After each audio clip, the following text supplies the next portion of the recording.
Donc, la tangente à un cercle, c'est la droite qui touche ce cercle en un point seulement. C'est ce qu'on peut remarquer ici.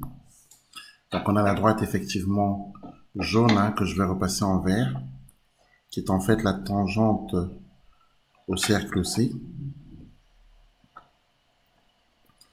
Elle touche effectivement le cercle C en un point seulement. Et ce point, c'est bien sûr le point A. Voilà. Euh, et puis cette droite est perpendiculaire au rayon au point A. Donc on voit bien que ici on a un angle droit, donc un angle de 90 degrés. Donc c'est pour ça que cette droite est appelée tangente au cercle C. Voilà.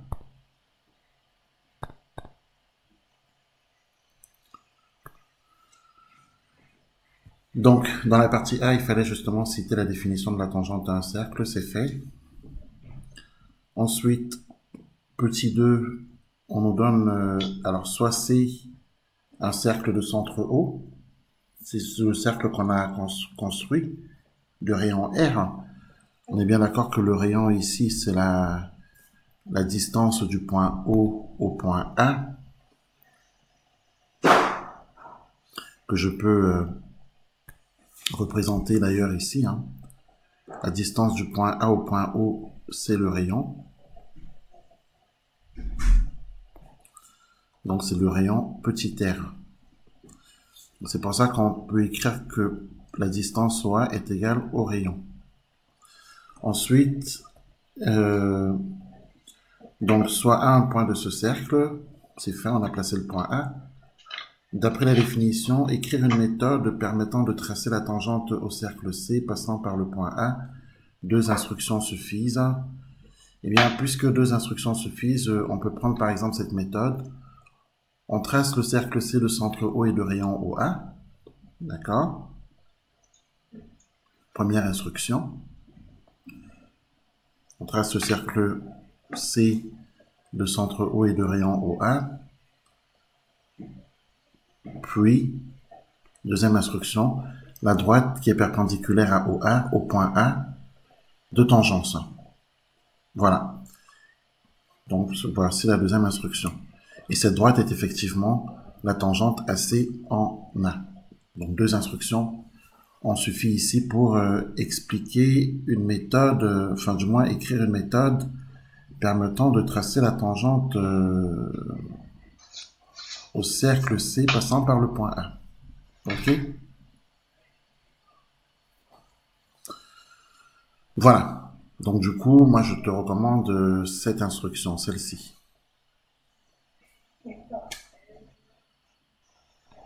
Voilà.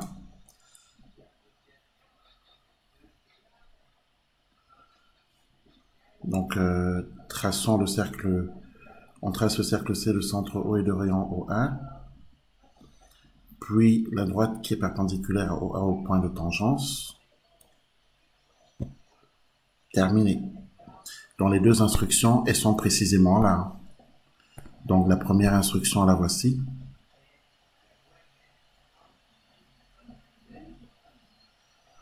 Et la deuxième instruction, la voici.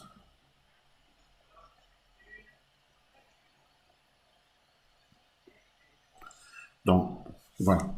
Après, le fait de rajouter que cette droite est la tangente AC en A, bon, c'est une petite phrase de conclusion, mais les deux instructions que j'ai encadrées suffisent pour répondre à la question. Donc, partie B, est-ce que tu as compris là? Oui.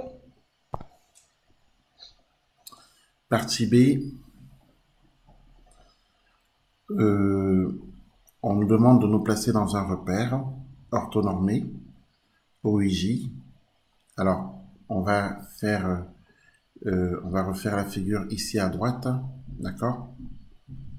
Oui.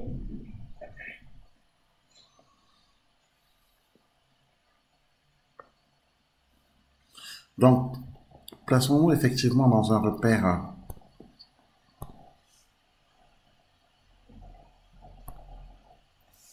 OIJ, ok?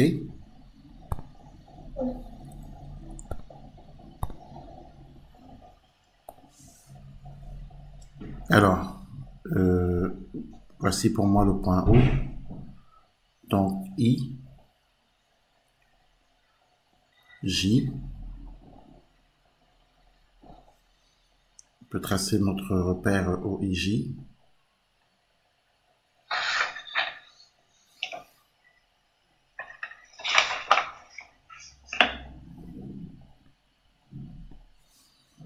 Ok. Oui.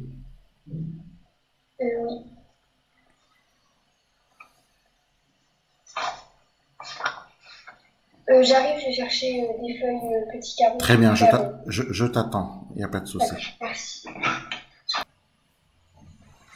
Alors, j'ai réactivé l'enregistrement. Je rappelle qu'on a placé le point A, le point B, le point C. Le point A pour coordonnées moins 1, 2. Le point B a pour coordonnées 0, moins 2. Le point C a pour coordonnées 3, 3.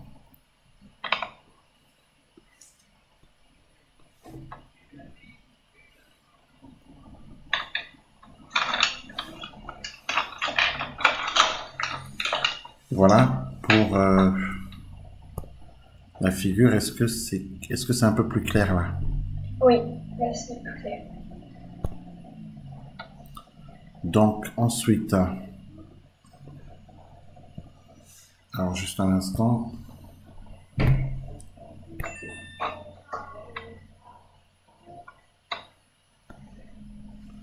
Voilà, je vais mettre...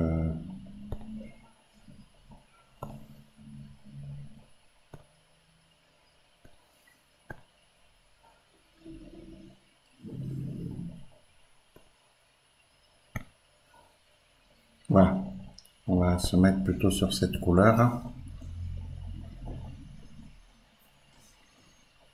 Ça va là comme ça? Oui. Donc ensuite, on nous demande de calculer les coordonnées du point M.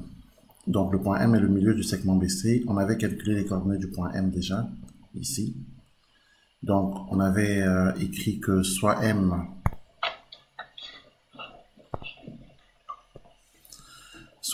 le point de coordonnées xm, ym.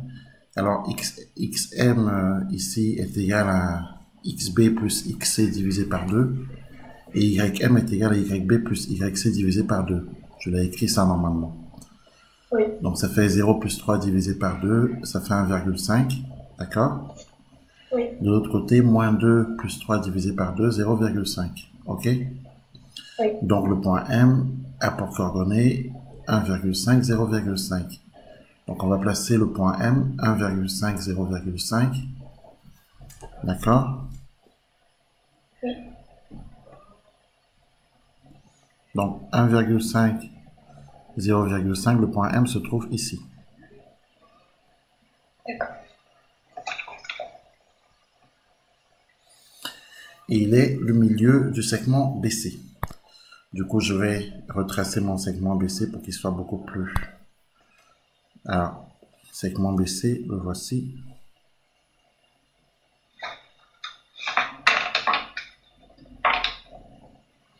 Voilà.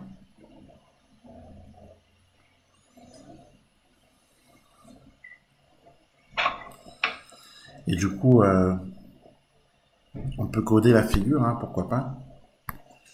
Disons que ici, la longueur BM est égale à la longueur MC, puisque le point M